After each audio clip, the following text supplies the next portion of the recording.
اعوذ باللہ من الشیطان الرجیم بسم اللہ الرحمن الرحیم وَإِنَّ يُونُسَ لَمِنَ الْمُرْسَلِينَ، اور تحقیق یونس علیہ السلام رسولوں میں سے ہیں۔ اِذْ أَبَقَ إِلَى الْفُلْكِ الْمَشْحُونِ، جب وہ بھاگ کر پہنچے بری ہوئی کشتی میں۔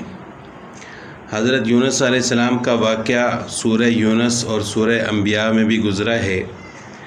حضرت یونس علیہ السلام کو اللہ تعالیٰ نے عراق کے شہر نینوا کی طرف بھیجا تھا، یعنی ان لوگوں کی طرف مبعوث فرمایا تھا۔ کافی عرصہ تک حضرت یونس علیہ السلام نے ان کو دعوت دی، تو وہ لوگ حضرت یونس علیہ السلام کی دعوت کو قبول کرنے کے لیے تیار نہیں تھے۔ آخر کار حضرت یونس علیہ السلام نے ان سے کہا کہ اگر تم میری بات نہیں مانتے تو پھر 3 دن کے اندر تمہارے اوپر عذاب آئے گا۔ تو یہ اللہ تعالیٰ کی طرف سے حکم تھا حضرت یونس علیہ السلام کو۔ تو حضرت یونس علیہ السلام کی جب انہوں نے بات نہ مانی تو حضرت یونس علیہ السلام نے اللہ تعالیٰ سے دعا فرمائی کہ 3 دن کے اندر ان پر عذاب نازل ہو۔ اب جب ان لوگوں تک یہ بات پہنچی کہ حضرت یونس علیہ السلام نے ہمیں عذاب کے بارے میں فرمایا ہے، اور ان کو یہ بات معلوم تھی کہ حضرت یونس علیہ السلام کی کوئی بات غلط نہیں ہوتی، تو انہوں نے آپس میں یہ بات کی کہ حضرت یونس علیہ السلام کی کوئی بات غلط تو نہیں ہوتی، البتہ یہ ہے کہ ہم دیکھتے ہیں اگر یونس علیہ السلام یہاں ہمارے درمیان ہی رہے، اسی بستی میں رہے تو پھر تو ٹھیک ہے، اگر وہ یہاں سے نکل گئے تو اس کا مطلب یہ ہے کہ یقینی طور پر عذاب آنے والا ہے۔ انہوں نے دیکھا کہ جب حضرت یونس علیہ السلام وہاں سے نکل گئے نینوا سے، تو ان کو عذاب کے کچھ اثرات بھی محسوس ہونے لگے۔ تو انہوں نے جب دیکھا کہ اب عذاب ہمارے اوپر آنے والا ہے، حضرت یونس علیہ السلام بھی یہاں سے تشریف لے گئے، تو انہوں نے خالص اللہ کی طرف رجوع کر کے دعا فرمائی، اللہ تعالیٰ سے معافی مانگی، تو اللہ تعالیٰ نے ان کو معاف فرما دیا۔ صدق کے دل سے انہوں نے معافی مانگی تو اللہ تعالیٰ نے وہ عذاب ٹال دیا۔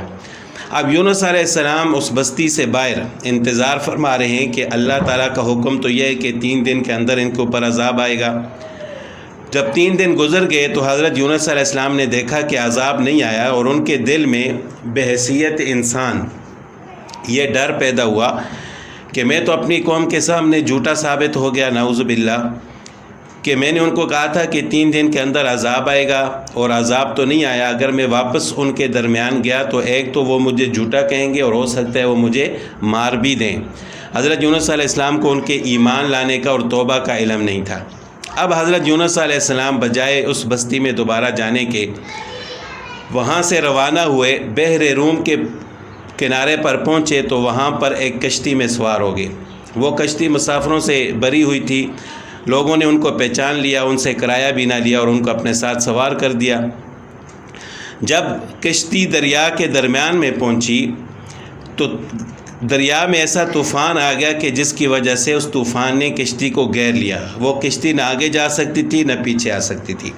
اس کشتی والے نے کہا کہ ہماری کشتی کی یہ روایت ہے کہ جب اس میں کوئی غلام بھاگا ہوا بیٹھ جائے تو یہ اسی طرح رک جاتی ہے، یعنی اپنے آقا سے بھاگ کر کوئی غلام آئے تو وہ اسی طرح رک جاتی ہے۔ تو ان لوگوں میں سے کون ہے ایسا غلام، وہ خود بتا دے تاکہ باقی لوگوں کی جان بچ جائے۔ تو حضرت یونس علیہ السلام سمجھ گئے کہ یہ اللہ تعالیٰ کی طرف سے میرے اوپر ناراضگی ہے کہ میں اس بستی سے نکلا اور میں نے اللہ کی وحی کا انتظار نہیں کیا اور پھر سیدھا ادھر آ گیا، تو مجھے اللہ کے حکم کا انتظار کرنا چاہیے تھا، اللہ کی وحی کا انتظار کرنا چاہیے تھا۔ میں اللہ کے حکم کے بغیر آیا ہوں، تو اس کا مطلب یہی ہے کہ میں بھی ایک بھاگا ہوا غلام ہوں۔ اب انبیاء علیہ الصلوۃ والسلام اللہ تعالیٰ کے برگزیدہ بندے ہوتے ہیں، ان کی تھوڑی سی بھی لغزش اللہ تعالیٰ کو پسند نہیں آتی۔ حالانکہ ہم تو کتنے ہی ایسے کام ہوتے ہیں جو نہ سوچتے ہیں، نہ اللہ تعالیٰ سے دعا کرتے ہیں، نہ استخارہ کرتے ہیں، بس ایسے ہی کر لیتے ہیں۔ لیکن عام آدمی میں اور نبی میں فرق ہوتا ہے۔ اللہ تعالیٰ کو حضرت یونس علیہ السلام کی یہ ادا پسند نہ آئی تو ان کو آزمائش میں مبتلا فرما دیا۔ حضرت یونس علیہ السلام نے ان سے فرمایا کہ وہ بھاگا ہوا غلام میں ہی ہوں، لہٰذا میں دریا میں چھلانگ لگا لیتا ہوں تو باقی لوگوں کی جان بچ جائے گی۔ تو لوگوں نے نہ مانا کہ آپ تو نبی ہیں، آپ کیسے باغ غلام ہو سکتے ہیں اور ہم کیسے یہ پسند کر سکتے ہیں کہ آپ دریا میں چھلانگ لگائیں۔ بہرحال انہوں نے یہ سوچا کہ اب اور تو کوئی نہیں بول رہا تو ہم قرآن اندازی کرتے ہیں، قرآن اندازی سے جس کا نام بھی نکل آیا تو اس کو دریا میں پھینک دیا جائے گا، کشتی کا وزن کم ہو جائے گا، تو اس طرح باقی لوگوں کی جان بچ جائے گی۔ جب انہوں نے قرآن اندازی کی، حضرت یونس علیہ السلام بھی اس قرآن اندازی میں شامل تھے، تو قرآن پھر ان کے نام پر نکل آیا۔ اب لوگ بڑے حیران ہوئے کہ انہوں نے پہلے خود بھی یہی فرمایا تھا اور اب قرآن بھی ان کے نام پر نکل آیا، تو بہرحال مجبوراً ان کو حضرت یونس علیہ السلام کو پھینکنا پڑا، یا حضرت یونس علیہ السلام نے خود چھلانگ لگائی۔ ادھر اللہ کے حکم سے ایک بڑی مچھلی منہ کھول کر حضرت یونس علیہ السلام کا انتظار کر رہی تھی۔ اللہ کے حکم سے اللہ نے اس کو حکم دیا تھا کہ یہ حضرت یونس علیہ السلام کا جو ہے مسکن بنے گی، حضرت یونس علیہ السلام اس کے پیٹ میں رہیں گے۔ تو حضرت یونس علیہ السلام نے جب چھلانگ لگائی تو اس مچھلی نے ان کو نگل لیا۔ یہاں پر الفاظ یہ اللہ تعالیٰ نے بیان فرمائے کہ از اباقا، اباقا کا لفظ استعمال ہوتا ہے اس وقت کہ جب کوئی غلام بھاگ جائے۔ اباقا اباقن یعنی کسی غلام کا اپنے آقا کے پاس سے بھاگ جانا۔ یہ لفظ اللہ نے حضرت یونس علیہ السلام کے لیے اس وجہ سے استعمال فرمایا کہ وہ اپنے پروردگار کی طرف سے وحی کا انتظار کیے بغیر روانہ ہو گئے تھے۔ فساہما، پس وہ حضرت یونس علیہ السلام قرآن اندازی میں شریک ہوئے، تو یہ قرآن اندازی اس وقت کی گئی جب کشتی بالکل دریا کے درمیان میں تھی۔ فکان من المدحضین، تو وہ حضرت یونس علیہ السلام مغلوب ہو گئے، یعنی قرآن اندازی ان کے نام پر نکل آئی تو لازمی طور پر ان کو دریا میں چھلانگ لگانے پڑی۔ فالتقمہ الحوت، حوت کہتے ہیں مچھلی کو، مچھلی نے ان کو نگل لیا۔ وہ ملیم، اور وہ اپنے آپ کو ملامت کر رہے تھے، یعنی ان کو اپنی اس بات کا احساس تھا کہ میں نے اللہ کے حکم کے بغیر یہ سفر کیا ہے، تو مچھلی نے ان کو نگل لیا۔ تو وہ مچھلی کے پیٹ کے اندر بعض حضرات فرماتے ہیں کہ 40 دن رہے، بعض کہتے ہیں 7 دن، بعض کہتے ہیں 5 دن، تو اللہ تعالیٰ ہی بہتر جانتے ہیں کہ وہ مچھلی کے پیٹ میں کتنا عرصہ رہے۔ فلولا انہ کان من المسبحین، پھر اگر یہ بات نہ ہوتی کہ وہ تسبیح کرنے والوں میں سے نہ ہوتے، یعنی حضرت یونس علیہ السلام نے مچھلی کے پیٹ میں آیت کریمہ تلاوت فرمائی کہ لا الہ الا انت سبحانک انی کنت من الظالمین، تو اس کی وجہ سے اللہ تعالیٰ نے حضرت موسیٰ علیہ السلام کو، حضرت یونس علیہ السلام کو اس مصیبت سے نجات عطا فرمائی۔ تو اللہ تعالیٰ فرماتے ہیں کہ اگر وہ تسبیح کرنے والا نہ ہوتا، اس طرح نہ کہتا کہ لا الہ الا انت سبحانک انی کنت من الظالمین، للبث فی بطنہ، تو وہ مچھلی کے پیٹ میں رہتے الی یوم یبعثون، قیامت کے دن تک۔ اب اس سے یہ ثابت نہیں ہوتا کہ اگر وہ یہ نہ پڑھتے تو مچھلی قیامت تک زندہ رہتی۔ اس کا مطلب یہ ہے کہ اگر وہ یہ آیت کریمہ نہ پڑھتے تو یہ مچھلی کا پیٹ ہی ان کی قبر بن جاتی۔ تو یہ آیت کریمہ کی ایک فضیلت ہے کہ اللہ تعالیٰ اس کے پڑھنے سے انسان کو مصیبتوں سے نجات عطا فرماتے ہیں۔ حضرت یونس علیہ السلام نے بھی مچھلی کے پیٹ میں یہ پڑھی تھی، اور ابو داؤد شریف میں روایت ہے حضرت سعد بن ابی وقاص رضی اللہ تعالیٰ عنہ سے کہ آپ صلی اللہ علیہ وسلم نے فرمایا، حضرت یونس علیہ السلام نے جو دعا مچھلی کے پیٹ میں کی تھی، لا الہ الا انت سبحانک انی کنت من الظالمین، اسے جو مسلمان بھی کسی مقصد کے لیے پڑھے گا تو اللہ تعالیٰ اس کی دعا کو قبول فرمائیں گے۔ تو جب بھی انسان پریشانی میں ہو، مصیبت میں ہو، ایک تو اس کو کثرت سے استغفار کرنا چاہیے، استغفر اللہ ربی من کل ذنب، اور دوسرا اس آیت کریمہ کا اہتمام کرنا چاہیے، تو یقینی طور پر اللہ تعالیٰ اس کو مصیبت اور تکلیف سے جو ہے اس کی حفاظت فرمائیں گے۔ تو اللہ تعالیٰ فرماتے ہیں کہ اس آیت کریمہ کی وجہ سے ہم نے ان کو اس مشکل سے نکالا۔ فَنَبَذْنَاهُ بِالْعَرَاءِ، پھر ہم نے ان کو پھینک دیا ایک چٹیل میدان میں، وہ سقیم، وہ بیمار تھے۔ پیچھے حضرت موسیٰ ابراہیم علیہ السلام کا واقعہ گزرا تھا، اس میں بھی سقیم کا لفظ آیا تھا، اس کا مطلب ہے بیمار تھے، یعنی مچھلی نے اللہ کے حکم سے ان کو باہر پھینک دیا ایک میدان میں۔ العراء کے معنی ہے کھلا میدان جس میں کوئی درخت نہ ہو۔ بعض روایات سے معلوم ہوتا ہے کہ اس وقت حضرت یونس علیہ السلام مچھلی کے پیٹ میں رہنے کی وجہ سے انتہائی کمزور ہو گئے تھے، جس کو سقیم کہا گیا ہے، اور مچھلی کے پیٹ کی گرمی کی وجہ سے ان کے جسم پر بال بالکل بھی نہیں تھے۔ تو پھر اللہ تعالیٰ نے کیا کیا؟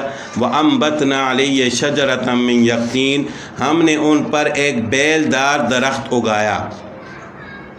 یقطین ہر اس درخت کو کہتے ہیں جس کا تنا نہ ہو، یعنی بیل ہو تنا نہ ہو۔ روایات میں ہے کہ یہ کدو کی بیل تھی۔ اس درخت کو اگانے کا مقصد یہ تھا کہ حضرت یونس علیہ السلام کو سایہ حاصل ہو۔ اب بیل سے سایہ کیسے حاصل ہوگا؟ تو یہاں پر اللہ تعالیٰ نے فرمایا کہ شجرہ، وہ ایک درخت ہو سکتا ہے کہ اللہ تعالیٰ نے، عام طور پر تو کدو کی بیل ہوتی ہے لیکن اس وقت اللہ تعالیٰ نے اس کو درخت بنا دیا ہو۔ اللہ تعالیٰ کی قدرت سے کوئی بعید نہیں ہے۔ اور یہ بھی ہو سکتا ہے کہ درخت کسی اور چیز کا ہو اور کدو کی بیل اس درخت پر چڑھا دی گئی ہو تاکہ سایہ اچھے طریقے سے ہو اور حضرت یونس علیہ السلام اس سایہ سے فائدہ حاصل کریں۔ وَأَرْسَلْنَاهُ إِلَىٰ مِائَةِ أَلْفٍ أَوْ يَزِيدُونَ۔ اچھا، یہاں پر ایک بات اور ہے کہ قرآن اندازی کا ذکر جو آیا ہے، تو آیا قرآن اندازی کرنے کا کیا حکم ہے شریعت میں؟ تو قرآن اندازی کے ذریعے انسان کسی کے درمیان ایسا فیصلہ تو نہیں کر سکتا کہ انسان یہ معلوم کرے کہ کون حق پر ہے اور کون باطل پر ہے۔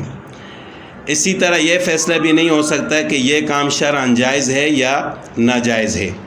ہاں، ایسا ہو سکتا ہے کہ چند ایک کام ہوں یا چند ایک صورتیں ہوں ایک کام کرنے کی، ان میں سے کسی ایک کو انسان نے اختیار کرنا ہو تو قرآن اندازی کر کے ان سب جائز صورتوں میں سے کوئی ایک صورت اختیار کی جا سکتی ہے۔ مثال کے طور پر ایک آدمی کے 4 بیٹے ہیں، وہ سفر میں جا رہا ہے اور اس نے اپنے ساتھ ایک بیٹے کو لے کے جانا ہے، تو وہ قرآن اندازی کر سکتا ہے کہ ان میں سے میں کس کو لے کر جاؤں تاکہ دوسروں کی دل آزاری نہ ہو۔ اسی طرح آپ علیہ السلام کے بارے میں آتا ہے کہ جب آپ صلی اللہ علیہ وسلم سفر میں جاتے تھے تو اپنی بیویوں کے درمیان قرآن اندازی کرتے تھے، تو جس کا نام نکل آتا آپ صلی اللہ علیہ وسلم اس کو اپنے ساتھ سفر میں لے کر جاتے تھے۔ وَأَرْسَلْنَاهُ إِلَىٰ مِائَةِ أَلْفٍ أَوْ يَزِيدُونَ، ہم نے بھیجا حضرت یونس علیہ السلام کو 1,00,000 آدمیوں یا اس سے بھی زیادہ کی طرف۔ اب یہ ہے کہ اللہ تعالیٰ کی بات میں تو کسی کو شک نہیں ہے اور اللہ تعالیٰ عالم الغیب ہے، پھر یہاں پر یہ کیوں فرمایا گیا ہے کہ 1,00,000 یا اس سے زیادہ؟ تو اللہ تعالیٰ کو تو معلوم تھا کہ وہ کتنے لوگ تھے۔ تو اس کا جواب یہ ہے کہ یہ اللہ تعالیٰ کی طرف سے نہیں ہے کہ اللہ تعالیٰ کو معلوم نہیں تھا، نعوذ باللہ، اللہ تعالیٰ کو معلوم تھا۔ یہ لوگوں کے اعتبار سے کہا گیا ہے کہ لوگ جب ان کو دیکھتے تھے تو ایسا لگتا تھا یہ 1,00,000 یا اس سے زیادہ ہیں۔ فآمنوا فمتعناهم إلى حین، پھر حضرت یونس علیہ السلام کو دوبارہ اللہ تعالیٰ نے اسی بستی کی طرف بھیجا تو وہ لوگ ایمان لائے۔ فمتعناهم إلى حین، پھر ہم نے ان کو فائدہ اٹھانے دیا ایک وقت مقررہ تک۔ فاستفتہم لربک البنات ولہم البنون، ان سے پوچھو یعنی مشرکین مکہ سے کہ کیا تیرے رب کے لیے بیٹیاں ہیں اور ان کے لیے بیٹے؟ یعنی وہ کہتے تھے کہ فرشتے اللہ کی بیٹیاں ہیں اور خود بیٹیوں کو زندہ درگور کر لیتے تھے۔ تو اللہ تعالیٰ نے فرمایا ذرا ان سے پوچھو کہ اپنے لیے تو بیٹے پسند کرتے اور اللہ تعالیٰ کے لیے بیٹیاں۔ ام خلقنا الملائکۃ اناثا، کیا ہم نے فرشتوں کو عورت بنایا ہے؟ وہم شاہدون، کیا وہ دیکھ رہے تھے؟ الا خبردار، انہم من افکہم لیقولون، یہ انہی کا گڑا ہوا جھوٹ ہے جو وہ کہتے ہیں کہ ولد اللہ، کہ اللہ کی اولاد ہوئی، وانہم لکاذبون، اور بے شک وہ جھوٹے ہیں۔ اصطفى البنات علی البنین، کیا اللہ نے بیٹیوں کو پسند کیا بیٹوں پر؟ ما لکم، تمہیں کیا ہو گیا ہے؟ کیف تحکمون، تم کیسا انصاف کرتے ہو؟ افلا تذکرون، کیا تم دھیان نہیں کرتے؟ ام لکم سلطان مبین، کیا تمہارے پاس کوئی کھلی سند ہے، کوئی دلیل ہے؟ فاتوا بکتابکم، لے آؤ اپنی کتاب، ان کنتم صادقین، اگر تم سچے ہو۔ وجعلوا بینہ وبین الجنۃ نسبا، اور انہوں نے اللہ تعالیٰ اور جنوں کے درمیان بھی رشتہ داری قائم کر دی تھی۔ یعنی وہ مشرکین مکہ یہ کہتے تھے کہ جنات کے جو سردار ہیں ان کی بیٹیاں یہ فرشتوں کی مائیں ہیں، یعنی فرشتے اللہ کی بیٹیاں ہیں تو یہ جنات کے سرداروں کی بیٹیاں فرشتوں کی مائیں ہیں، یعنی نعوذ باللہ وہ اللہ کی بیویاں ہیں۔ کتنا غلط عقیدہ تھا اور انہوں نے کس طرح کا افتراء اور جھوٹ باندھا۔ حضرت ابو بکر صدیق رضی اللہ تعالیٰ عنہ نے پوچھا جب مشرکین نے یہ کہا کہ فرشتے اللہ کی بیٹیاں ہیں تو حضرت ابوبکر صدیق رضی اللہ تعالیٰ عنہ نے ان سے پوچھا کہ ان کی ماں کون ہے؟ انہوں نے جواب دیا کہ جنات کے سردار جو ہیں ان کی بیٹیاں یہ ان فرشتوں کی مائیں ہیں، نعوذ باللہ۔ تو اس کے بارے میں اللہ تعالیٰ نے فرمایا کہ انہوں نے اللہ اور جنات کے درمیان بھی رشتہ داری قائم کر دی تھی۔ وَلَقَدْ عَلِمَتِ الْجِنَّةُ، اور جنوں کو بھی یہ معلوم ہے کہ إِنَّهُمْ لَمُحْضَرُونَ، کہ بے شک وہ پکڑے ہوئے آئیں گے۔ سبحان اللہ، پاک ہے اللہ، عما یصفون، ان باتوں سے جو وہ بیان کرتے ہیں، الا عباد اللہ المخلصین، مگر اللہ تعالیٰ کے برگزیدہ بندے، چنے ہوئے بندے۔ فإنکم وما تعبدون، سو تم اور جن کی تم عبادت کرتے ہو، ما انتم علیہ بفاتنین، وہ اللہ کے بارے میں لوگوں کو گمراہ نہیں کر سکتے، الا من هو صال الجحیم، مگر اسی کو گمراہ کر سکتے ہیں جو جہنم میں جلنے والا ہو، جو جہنم میں جانے والا ہے۔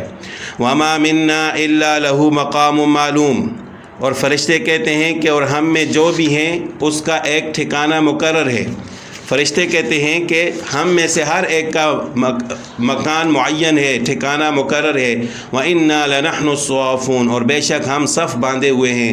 وَإِنَّا لَنَحْنُ الْمُسَبِّحُونَ، اور ہم پاکی بیان کرنے والے ہیں۔ یعنی فرشتے بھی اپنے آپ کو اللہ تعالیٰ کی بیٹیاں نہیں کہتے، وہ کہتے ہیں کہ ہم تو اپنے اپنے کام میں لگے ہوئے ہیں، صف باندھے ہوئے ہیں، اللہ کی تسبیح بیان کر رہے ہیں۔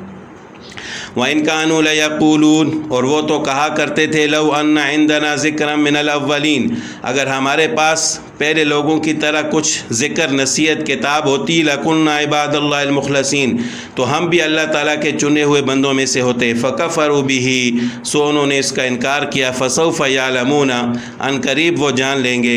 وَلَقَدْ سَبَقَتْ كَلِمَتُنَا لِعِبَادِنَا الْمُرْسَلِينَ، اور ہماری بات پہلے ہو چکی ہے اس بارے میں کہ ہمارے جو رسول ہیں، بندے ہیں، پیغمبر ہیں، انہم لہم المنصورون، ان کی مدد کی جائے گی۔ وَإِنَّ جُنْدَنَا لَهُمُ الْغَالِبُونَ، اور ہمارا جو لشکر ہے وہی غالب آنے والا ہے۔ فَتَوَلَّ عَنْهُمْ حَتَّى حِينٍ، پس آپ ان سے منہ پھیر دیں ایک مقرر وقت تک۔ وَأَبْصِرْهُمْ، اور ان کو دیکھتے رہیں۔ فَسَوْفَ يُبْصِرُونَ، ان قریب وہ بھی دیکھ لیں گے۔ أَفَبِعَذَابِنَا يَسْتَعْجِلُونَ، کیا وہ ہمارے عذاب کی جلدی کرتے ہیں۔ فَإِذَا نَزَلَ، پھر جب وہ عذاب نازل ہوگا، بِسَاحَتِهِمْ، ان کے صحن میں، فَسَاءَ صَبَاحُ الْمُنذَرِينَ، تو بری صبح ہوگی ڈرائے ہوئوں کے لیے، یعنی جن کو ڈرایا گیا تھا وہ ان کے لیے بہت ہی بری صبح ہوگی۔